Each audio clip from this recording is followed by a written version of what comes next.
The call that never connected. The voicemail picked up on the first ring, the way it does when someone has blocked you. And Daniel Morrison stood in his kitchen at 11:47 p.m., still holding the phone to his ear, listening. To a robotic stranger tell him the number he'd dialed was no longer accepting his calls. He already knew. He'd known for 3 weeks. He just kept calling anyway. Daniel Morrison was 54 years old, a retired high school history teacher from Clarksville, Tennessee, with calloused hands, a bad left knee, and a daughter named Raina who hadn't spoken to him in 2 years before she changed her number entirely. He wasn't a monster, that was the part that kept him up at night staring at the water stain on his bedroom ceiling that looked vaguely like the state of Florida. He wasn't a drunk, wasn't abusive, hadn't missed birthdays on purpose, he was just, and this was the word his sister Margaret used when she tried to explain it to him, gently, over coffee she'd driven 40 minutes to bring him absent. "You can be in the room and still be a million miles away, Daniel," Margaret had said. Raina felt that her whole life. He'd bristled at it then, he bristled at it now, remembering, because absent implied laziness. Implied not caring, and Daniel had cared. He'd loved Raina from the moment the nurse placed her in his arms in 1991, this wrinkled, furious, perfectly loud little person who looked up at him like she already knew things he'd never understand. He just hadn't known how to say it out loud. His own father hadn't known how to say it either, and his father's father before that. It was a Morrison inheritance, the silence, the love that sat in the chest like a river under ice, present, moving but invisible from the surface. What Daniel hadn't understood, what took him embarrassingly long to grasp, was that children don't dive under the ice to find what's there, they look at the surface, and from the surface all Raina had ever seen was a man who came home, sat in his chair, graded papers, watched the news and went to bed. A man who was there without ever truly arriving.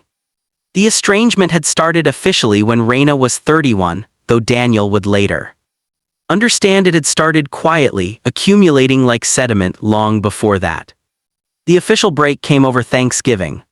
His ex-wife Carol, they'd divorced when Raina was 14, another wound he'd never properly addressed, had remarried a man named Gerald who was warm and communicative, and remembered every detail Raina ever mentioned about her life. Gerald remembered the name of Raina's college roommate. Gerald sent her articles about her favorite author. Gerald showed up. Daniel had spent that Thanksgiving making a historical observation about the meal's symbolism that nobody had asked for. Raina had looked at him across the table, really looked at him, and something in her face had shifted, not anger, worse than anger.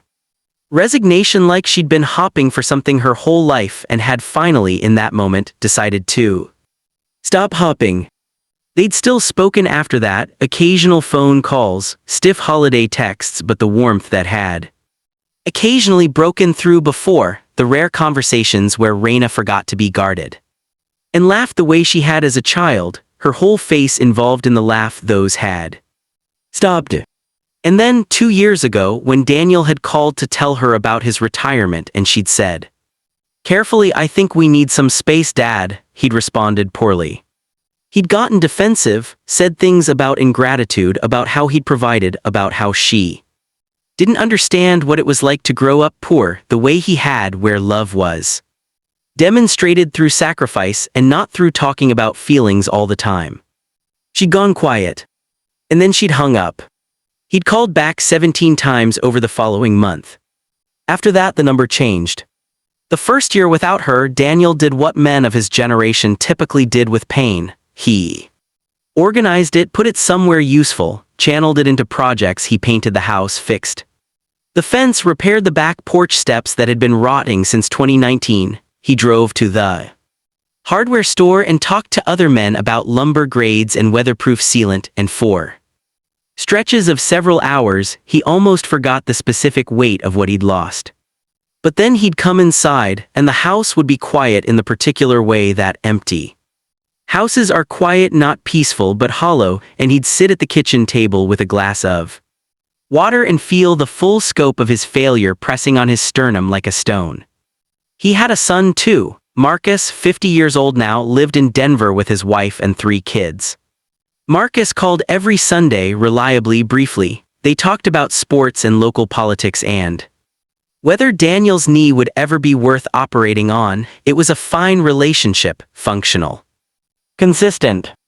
But Marcus had also spent his childhood learning to need very little from Daniel. He'd constructed an interior life that didn't depend on his father's participation. That was its own kind of loss Daniel was beginning to understand, a son who had survived his father's emotional absence by simply not requiring him.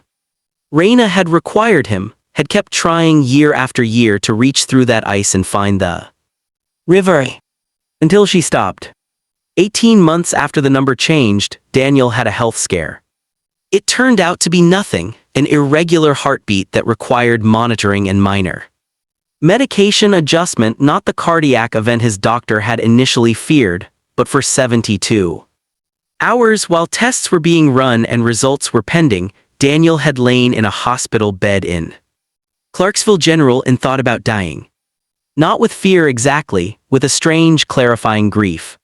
He thought, if I die right now, Raina will find out through Marcus. She'll stand at my funeral and the last words I ever said to her were about ingratitude. The last impression she'll carry of me is a man who made her feel like her feelings were an inconvenience. He thought she would cry. I think she would cry, not because I was wonderful, because she wanted me to be, and I never quite managed it. He thought I owe her something, an accounting, not an explanation. Those are still just defenses, but a real accounting, a reckoning with what I did and did not do. The tests came back manageable, the irregular heartbeat was addressed, he went home. But something had cracked open inside him during those 72 hours, and it didn't close again.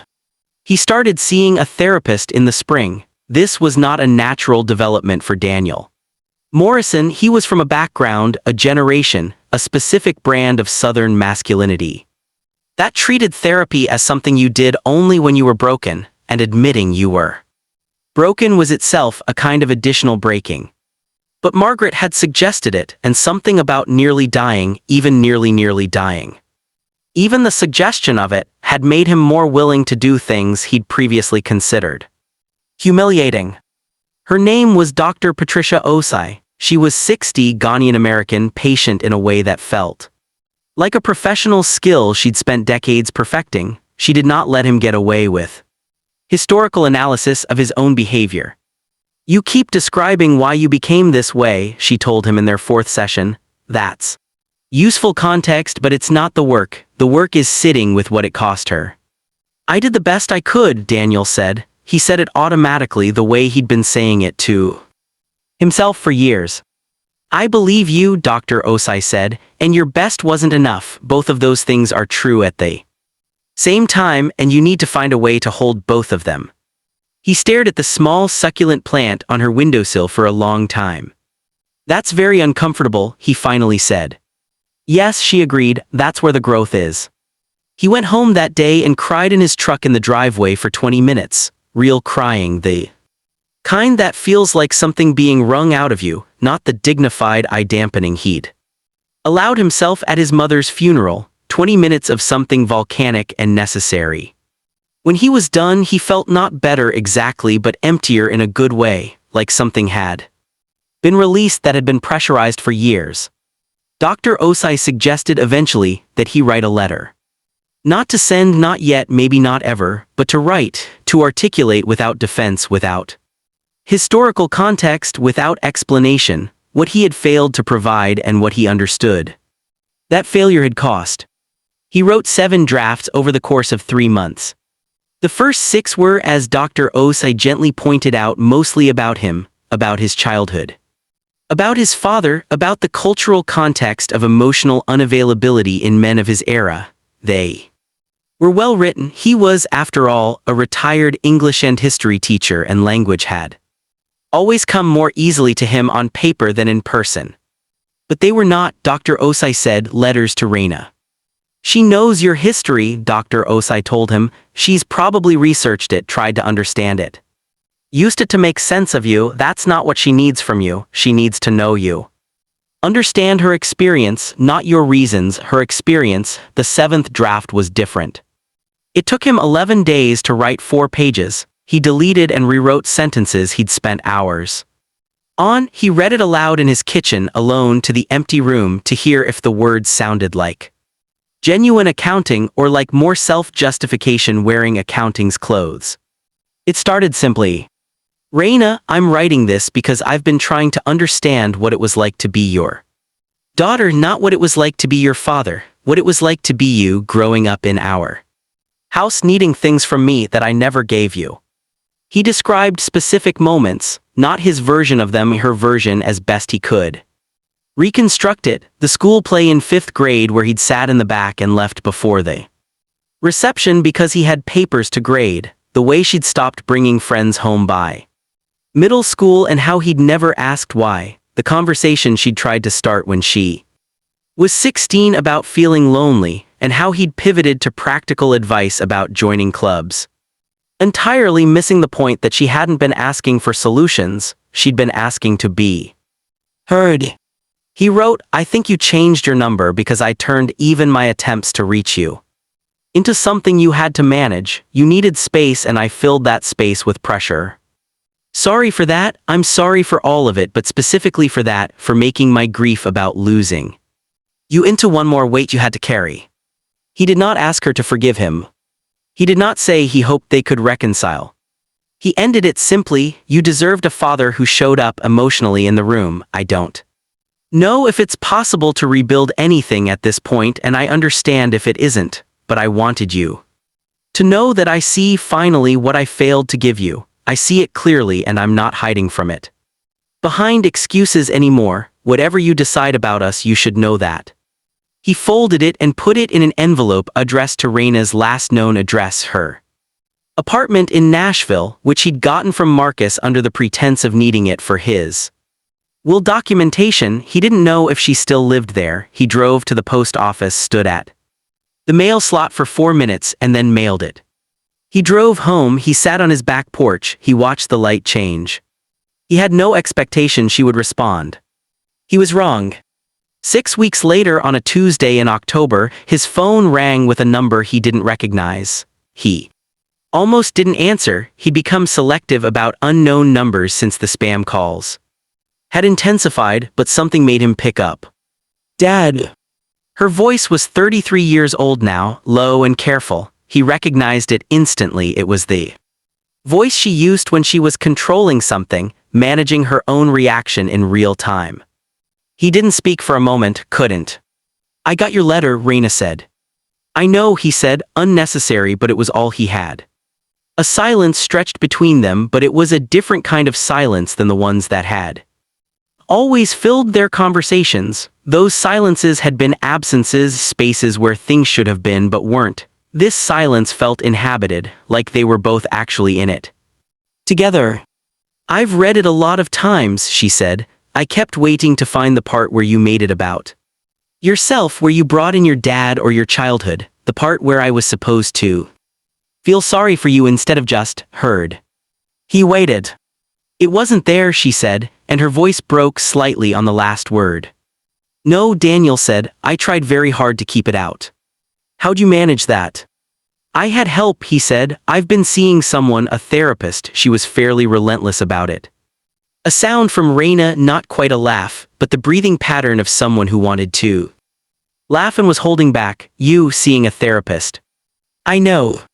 "What made you finally?" She stopped, started over. "Was it the heart thing Marcus told me?" "Partly, mostly I just got tired of defending myself to myself. It wasn't working anyway. I wasn't convinced." Another silence. "I'm not ready to just reset," Raina said carefully. "I need you to know that this isn't me calling to say everything's fine now. One letter doesn't fix 20 years. "I know that," Daniel said. "I'm not calling it fixed. I'm not asking for anything." "Then what are you asking for?" He thought about it, really thought about it, the way Dr. Osai had been teaching him to think. Slowly, without the instinct to fill silence with the first serviceable answer. "I think I'm asking for the chance to demonstrate over time that I understand what went wrong." He said, not to prove I'm a good person, not to make myself feel better, just to let you experience, if you're willing, a version of me that isn't hiding. A long pause. Okay, Raina said, I can work with that. Yes. Don't push it, she said, but there was the edge of something warmer underneath it. A frequency he recognized from when she was small, when she'd come home from school and forget to be defensive and just talk to him. He didn't push it. They stayed on the phone for another 37 minutes, talking about relatively inconsequential things: his knee, her job, she was a social worker in Nashville, he'd known that from Marcus, but she told him things about it he hadn't known, the kind of details people share when they're actually speaking to each other, the uncommonly warm October they were both experiencing. At one point she mentioned a book she'd been reading about intergenerational trauma, and instead of deflecting or academically analyzing it, Daniel said, "Will you tell me about it?" She was quiet for a moment. Then she told him about it. Recovery, Daniel would learn, was not a line, it was not a reconciliation scene, it was not a moment where years of damage dissolved in the solvent of mutual understanding. It was Tuesday phone calls that sometimes lasted an hour and sometimes ended after 12 minutes because one of them said something clumsy and needed to recover. It was Daniel learning slowly and with considerable self-correction to ask questions instead of offering answers. It was Raina gradually telling him things she'd never told him about what it had been like in that house, about the loneliness she'd carried, about the ways she'd tried to reach him over the years and the specific moments when she'd given up. He listened without defending. That was the hardest part. Every explanation he had wanted to offer, legitimate explanations, real context, he held in his mouth and eventually swallowed. Because Dr. Osai was right, his daughter didn't need his reasons, she needed his witness. He flew to Nashville in February to have dinner with her, just dinner, 2 hours at a restaurant. She chose somewhere she felt comfortable, somewhere she could leave easily if she needed. He saw her across the restaurant before she saw him. She was 33 years old, wearing a green coat, checking her phone with the slightly furrowed concentration she'd had since childhood. She looked like herself, she looked like the person she had always been becoming. When she looked up and found him, her face did something complicated, several emotions crossing it in quick succession, none of them simple. He didn't try to read them or manage them. He raised his hand in a small wave. She walked toward him. That was enough, that was in fact everything. Years later, 4 years to be precise, Raina would tell the story at her wedding reception to the assembled guests who were curious about the quiet, silver-haired man in the front row, who had cried openly during her vows, which was unusual enough for men of his type to prompt whispered questions. She would tell them about the voicemail, about changing her number, about the period of silence and what it had cost her to enforce it, and what it had cost her not to. She would tell them about the letter. He finally said, she told them, pausing on the word finally with all the weight it contained, what I had needed him to say my entire life. Not that he loved me, I always sort of knew that in the way you know something that's never spoken out loud. He said he saw me, he saw what it had been like to be his child, and he wasn't making excuses for it, he was just witnessing it. She looked at her father across the room. He was watching her with an expression she'd spent 33 years waiting to see on his face, open, present, fully arrived. People ask me why I let him back in, Raina said, and the honest answer is I let him back in because he'd actually changed, not performed changing, not apologized strategically. Changed, become someone who could sit with hard things without running away into his head. And I had spent enough of my life mourning the father I didn't get that I didn't want to spend the rest of it refusing the one who'd finally figured out how to show up. She raised her glass. He's still a work in progress, she said, we both are.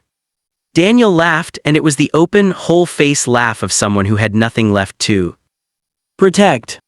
I love you, Dad, Raina said. Across the room, Daniel Morrison, retired history teacher, imperfect father, student of difficult and necessary things, said it back without hesitation, without qualification, without the old ice between them. I love you too, Reina. He had been saying it for years now, he intended to never stop. The thing about rivers under ice is this: given enough warmth, given enough time, they surface. They always surface,